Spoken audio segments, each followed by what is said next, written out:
Kita mulai kembali pembelajaran penggunaan turunan dengan sama-sama mengucapkan basmalah.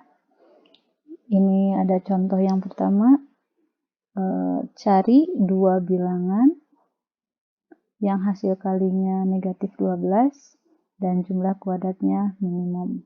Nah, kita cek apa yang diketahuinya, apa yang ditanyakannya, dan kita misalkan memberikan permisalan untuk menyelesaikan permasalahan tersebut. Nah, karena di sini dua bilangannya itu masih umum, maka kita buat permisalan. Misal dua bilangan tersebut, misal dua bilangan adalah X dan Y. Nah, boleh apa aja ya, boleh A dan B boleh. Hasil kalinya negatif 12, berarti kita punya persamaan, permodelan pertama, berarti X kali Y sama dengan negatif 12, karena di sini hasil kali. Kalau diketahuinya selisih, berarti X dikurangi Y gitu ya.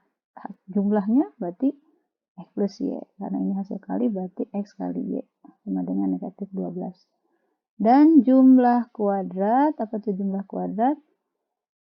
Jumlah kuadrat itu berarti bilangan pertama dikuadratkan ditambah dengan bilangan kedua juga dikuadratkan. Nah, ini inginnya minimum, berarti ini merupakan suatu fungsi.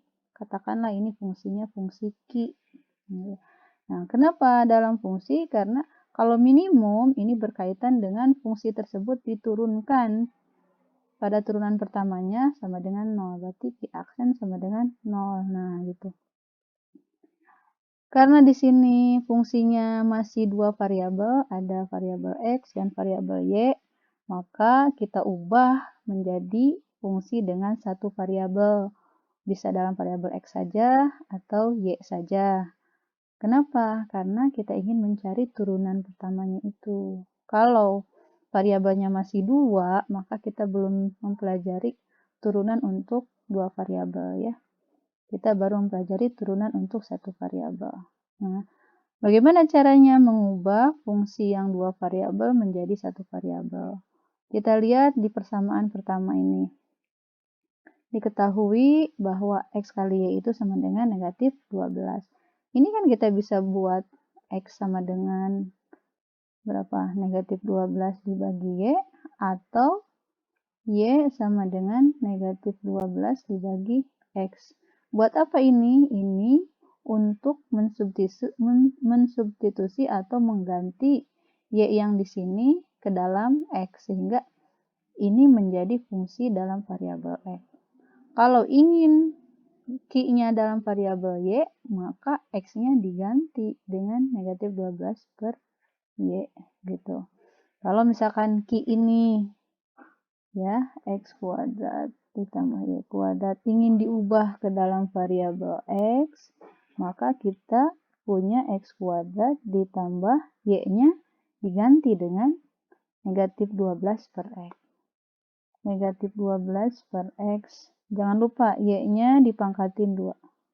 Nah, sehingga kita punya Qx itu sama dengan X kuadrat. Negatif 12 pangkat 2 itu 144 dibagi X dipangkatin 2, X kuadrat. Nah, kita punya persamaannya Q dalam variabel X. Nah, karena Q-nya ini harus minimal, ya, minimal ini berarti kita punya penggunaan turunan pertamanya Q aksen terhadap variabel X ya, sama dengan 0. Apa turunannya dari X kuadrat? Iya, 2X. 2X. Ditambah 144. Nah, 144 ini pangkat X kali X pangkat negatif 2 sebetulnya ya. Nah, kita ini lagi nih. Ditambah 144 X pangkat negatif 2.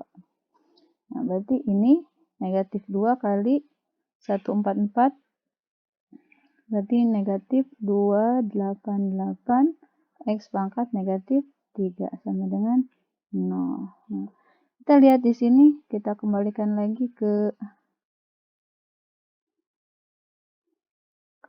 pangkat positif, jadi 2X dikurangi 288 per X pangkat 3 sama dengan 0. Karena ada penyebut X pangkat 3, maka semuanya kita kali dengan X pangkat 3. 2X kali X pangkat 3 dikurangi 288 kali X pangkat 3 dibagi X pangkat 3 ya, sama dengan 0 juga dikalikan dengan X pangkat 3, tapi hasilnya 0. Oke, kita dapatkan 2X pangkat 4 dikurangi 288 sama dengan 0. Karena X-nya cuman ini ya, berarti kita dapat 2X pangkat 4 sama dengan 288. X pangkat 4 sama dengan 144. Berarti X kuadrat itu sama dengan 12. Sehingga X-nya sama dengan plus minus akar 12. Maka kita dapat plus minus 2 akar 3. Jadi X-nya itu bisa 2 akar 3 atau negatif 2 akar 3.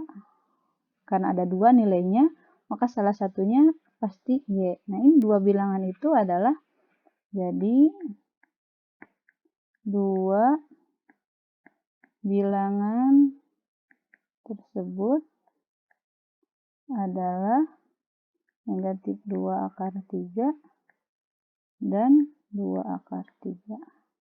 Nah, nanti kalau kita